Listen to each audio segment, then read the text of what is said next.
وہ یہ جی نہیں کیا ہوتا ہے، آئندہ ہمیشہ میرے ساتھ توں تڑاک سے بات کرنا۔ دوسرا اسمگلر سگریٹ کو اپنی جوتی کے نیچے دباتے ہوئے بولا، باؤ ہے ابھی نیا ہے، کچھ سب کچھ سیکھ جائے گا۔ بند کمرے میں دھیما سا بلب روشن تھا جس میں اسمگلروں کی آنکھیں چمک رہی تھیں۔ ایک اسمگلر نے اپنی گرم قمیص کا کف پیچھے ہٹا کر وقت دیکھا، پھر آنکھوں ہی آنکھوں میں اپنے ساتھی کو اشارہ کیا جس نے مجھے کوہنی سے ٹھوکا مار کر کہا، کھڑے ہو جاؤ باؤ۔ میں اٹھ کھڑا ہوا۔ اس نے میرا کمبل اور قمیص اوپر اٹھا کر میری کمر کے گرد بندھی ہوئی ہیروئن کا لفافہ چیک کیا۔ مال موجود ہے استاد، تو پھر گاڑی کا سٹارٹ کرو۔ باہر برفیلی رات خاموش تھی، دور سڑک پر کھمبوں کے بلب سرد کوہر میں دھندلے دھندلے نظر آ رہے تھے۔ میرا ساتھی مجھے لے کر کھیتوں میں سے گزرتا ہوا ایک کچے کوٹھے کے باہر جا کر کھڑا ہوا اور آہستہ سے سیٹی بجائی۔ اندر سے کمبل میں منہ سر لپیٹے ایک آدمی نکلا۔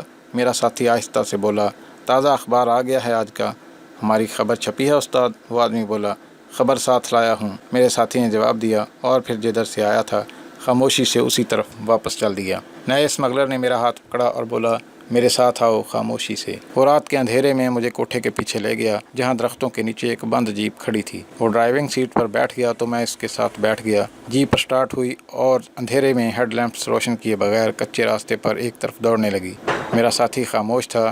ایک جگہ سے موڑ کاٹ کر جیپ تنگ راستے پر مڑ گئی جس کی دونوں جانب قد آدم جھاڑیاں اندھیرے میں خاموش کھڑی تھیں۔ کئی چکر کاٹتی ہوئی جیپ اس تنگ راستے پر دیر تک چلتی رہی، پھر ایک جگہ ٹیلے کی اوٹ میں رک گئی۔ میرے ساتھ آؤ، میرے ساتھی نے کہا اور مجھ سے 2 قدم آگے آگے چلنے لگا۔ یہاں کھیت ختم ہو گئے تھے، ویران اور بنجر زمین تھی، جگہ جگہ کھائیاں اور گھاٹیاں تھیں۔ آسمان پر بادل جھکا ہوا تھا، بارش کی وجہ سے زمین گیلی تھی، تہمند کی وجہ سے میری ٹانگیں ٹھٹر رہی تھیں۔ ایک جگہ ایک نالا آ گیا جس کے کناروں پر نرسل لہرا رہے تھے۔ نالے میں اترنے کے بعد میری ساتھی نے کہا، کھانسی چھینک بند، بیڑی سگریٹ بند، بول چال بند، آگے انڈیا کا بارڈر ہے۔ ہم نالے سے گزر گئے، آگے ڈھلان تھی، ایک گہرا موت ایسا سناٹا چاروں طرف چھایا ہوا تھا۔ اچانک ایک طرف روشنی ہوئی، میرے ساتھی نے مجھے پیچھے نالے کی طرف کھینچ لیا۔ ہم جھاڑیوں کے پیچھے بیٹھ گئے۔ میرا دل زور زور سے دھڑک رہا تھا۔ روشنی بائیں جانب سے آ رہی تھی، قریب آئی تو معلوم ہوا کہ وہ ایک جیپ ہے۔ جیپ تیزی سے گزر گئی۔ ہماری بارڈر پولیس۔ ششٹ، بولنا نہیں، آؤ، میرا ساتھی بڑبڑایا۔ جیپ کی عقبی سرخ بتی اب اندھیرے میں بجھی بجھی سی نظر آ رہی تھی۔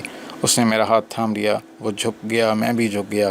بھاگو۔ ہم دونوں جتنی تیزی سے دوڑ سکتے تھے جھکے جھکے دوڑتے چلے گئے۔ دور سے رائفل کا فائر سنائی دیا۔ ہم نے ایک خالی میدان عبور کیا تو میرا ساتھی مجھے کھینچتا ہوا ایک درخت کے نیچے لے گیا اور ہم وہاں زمین پر بیٹھ گئے۔ اس نے سرگوشی میں کہا، ہم اس وقت انڈیا کی زمین پر ہیں۔ وہ اندھیرے میں چاروں طرف دیکھتا رہا، پھر میری کلائی پکڑ کر اٹھا اور تیز تیز قدموں سے ایک طرف چلنے لگا۔ ہم ایک نہر کے کنارے پہنچ گئے۔ نہر پار کر کے مجھے پہلی بار دور اندھیرے میں 2-4 بتیاں جھلملاتی نظر آئیں۔ میرا ساتھی رک گیا۔ وہ سامنے گرو سرستلانی گاؤں کی روشنیاں ہیں، اسی گاؤں کے باہر تمہیں تمہارا ساتھی ملے گا۔ اب میری ڈیوٹی ختم، آگے تمہارا کام شروع ہوتا ہے۔ یہ کہہ کر وہ اتنی تیزی سے اندھیرے میں غائب ہو گیا کہ میں دیکھتا ہی رہ گیا۔ مجھے پہلی بار خطرناک تنہائی اور شدید سردی کا احساس ہوا۔ میں نے کمبل کو اپنے جسم اور منہ سر کے گرد اچھی طرح سے لپیٹا اور خدا کا نام لے کر گاؤں کی طرف چلنے لگا۔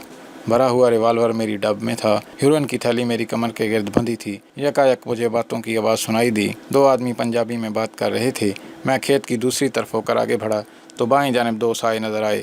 وہ آپس میں کھیتوں میں پانی لگانے کے بارے میں باتیں کر رہے تھے۔ زبان سے اندازہ ہو رہا تھا کہ وہ سکھ ہیں۔ میں درختوں کے پیچھے سے ہو کر رات کے اندھیرے میں آگے نکل گیا۔ اگر آپ لاہور سے بذریعہ ٹرین انڈیا گئے ہوں تو آپ کو یاد ہوگا کہ وہاگا سے آگے بھارت کا علاقہ شروع ہو جاتا ہے۔ پھر اٹاری کا ریلوے اسٹیشن آتا ہے جو کسی زمانے میں بڑے بڑے سکھ جاگیرداروں کا گڑھ تھا، اور اس بستی کو مہاراجا رنجیت سنگھ کے ایک سکھ جرنیل شام سنگھ اٹاری نے آباد کیا تھا۔ قیام پاکستان کے بعد بارڈر پر واقع ہونے کی وجہ سے اٹاری کی حویلیاں ویران ہو گئیں۔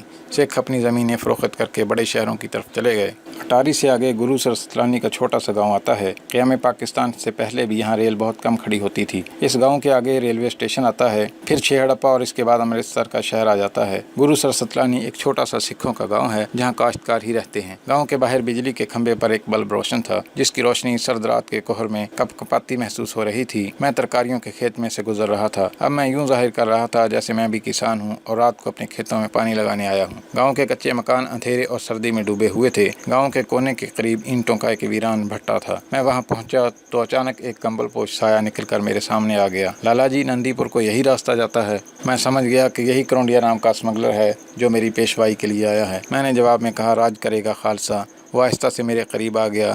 چہرہ کراؤ۔ میں نے کمبل منہ سے کھسکا دیا۔ میرے ساتھ آ جاؤ، اس نے کہا۔ گاؤں کے مکان نیند میں ڈوبے ہوئے لگتے تھے۔ کچے راستے میں بارش کی وجہ سے کیچڑ ہو گئی تھی۔ ہم گاؤں سے نکل کر ایک سڑک پر درخت کے نیچے کھڑے ہو گئے۔ میرے نئے اسمگلر ساتھی کرونڈیا نے کہا، یہاں میرا نام پرشوتم داس ہے، مجھے سب پرشوتو کہتے ہیں۔ تمہارا نام کیا ہے؟ عامر، میں نے جواب دیا۔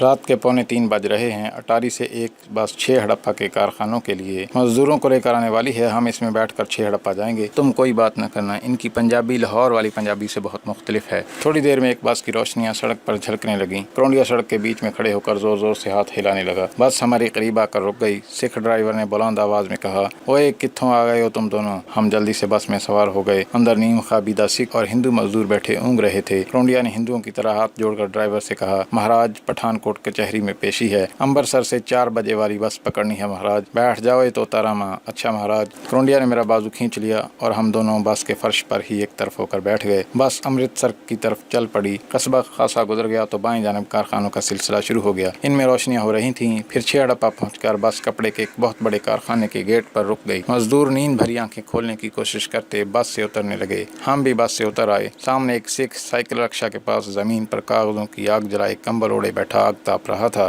کرونڈیا نے اس کے پاس جا کر کہا، سردار جی شہر چلو گے؟ 2 روپے ہوں گے مہاراج۔ ہم سائیکل رکشا میں کمبل لپیٹ کر بیٹھ گئے۔ 6 ہڑپا سے امرتسر جانے والی سڑک خاصی چوڑی تھی اور دونوں جانب شیشم کے گنجان درخت کھڑے تھے۔ سڑک سنسان تھی۔ سخت سردی میں درختوں کے نیچے دھند جمع ہو رہی تھی۔ کارخانوں کے ٹھٹھرے ہوئے مزدور سائیکلوں پر سوار قریب سے گزر جاتے تھے۔ امرتسر کا ریلوے اسٹیشن آ گیا۔ انجن کے شنٹ کرنے کی آوازیں آ رہی تھیں۔ اسٹیشن پر بتیاں جگمگا رہی تھیں۔ سردی کی وجہ سے اسٹیشن کا سامنے والا احاطہ ویران تھا۔ دوسری جانب پرنس اور اشوک ہوٹل کے باہر الاؤ روشن تھا اور ریلوے کے قلی آگ تاپ رہے تھے۔ سکھ سائیکل رکشا والے نے پھولی ہوئی سانس میں پوچھا، شریف پورے جاؤ گے کہ حال بازار؟ سامنے 2 پل آ گئے تھے۔ بائیں جانب سیڑھیوں والا پل تھا جو حال بازار کے گیٹ کی طرف جاتا تھا اور دوسرا کمپنی باغ کے پہلو سے ہو کر قیام پاکستان کے زمانے میں مسلمانوں کے مشہور گڑھ شریف پورے کی طرف جاتا تھا۔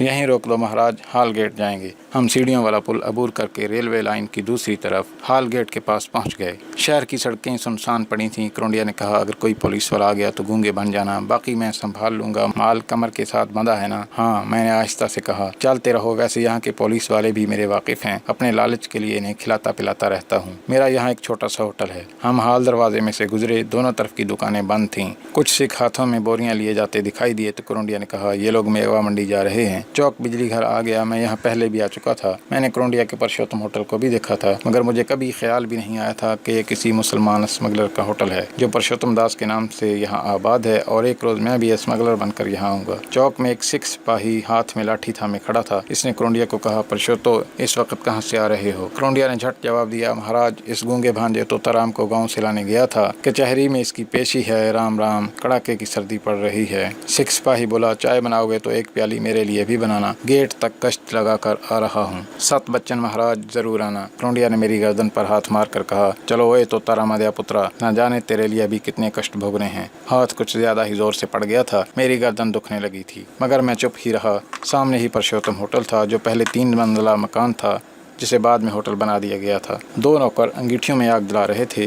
بتی جل رہی تھی۔ کرونڈیا کو دیکھ کر انہوں نے ہاتھ جوڑ کر رام رام کہا اور پھر اپنے کام میں لگ گئے۔ کرونڈیا نے انہیں چائے بنانے کے لیے کہہ دیا، نہالا سپاہی بھی آ رہا ہے، اسے چائے دے دینا، اور ہاں رات کی کچوریاں بھی گرم کر کے دے دینا اس یمراج کو۔ ایک ہندو نوکر نے کہا، لالا جی ہردیالہ رتن جو کا دونا دے گیا تھا، کرشن مہاراج کی مورتی پر لٹکا دو، اشنان کر کے لٹکانا۔ ہوٹل کے پہلو سے ایک تنگ زینہ اوپر والی منزل پر جاتا تھا۔ یہاں 2 کمرے تھے، ایک بازار کی طرف اور دوسرا اس کے پیچھے تھا۔ یہ دوسرا کمرہ چھوٹا تھا اور اس میں آدھے فرش کو ایک پلنگ نے ڈھانپ رکھا تھا۔ یہاں داخل ہوتے ہی کرونڈیا نے دروازہ بند کر دیا اور بتی جلا کر بولا، مال نکالو۔ میں نے کمر کے گرد بندھا ہوا رومال کھول دیا اور پلاسٹک کی تھیلی اسے دے دی۔ وہ تھیلی کھولنے لگا تو میں پلنگ پر گر گیا۔ نیند اور تکان سے برا حال ہو رہا تھا۔ کرونڈیا نے چھوٹی انگلی کے ساتھ تھوڑی سی ہیروئن لگا کر چکھی اور تھوک کر بولا، مال کھرا ہے، اب تم سو جاؤ، پرسوں رات تمہاری واپسی ہوگی۔ میں نے اپنا ریوالور بھی کرونڈیا کے حوالے کر دیا اور لحاف میں گھس کر ایسا سویا کہ اگلے روز 12 بجے کے قریب جاگا۔ کرونڈیا ہوٹل کے کاؤنٹر پر بیٹھا ہوا تھا۔ اس نے ماتھے پر ہندوؤں کی طرح تلک لگا رکھا تھا۔ پاس ہی ایک تشتری میں لبان سلگ رہا تھا۔ اس کے پیچھے دیوار پر کرشن مہاراج کی تصویر شیشے میں جڑی ہوئی تھی جس پر رتن جو کے پھولوں کا ہار پڑا تھا۔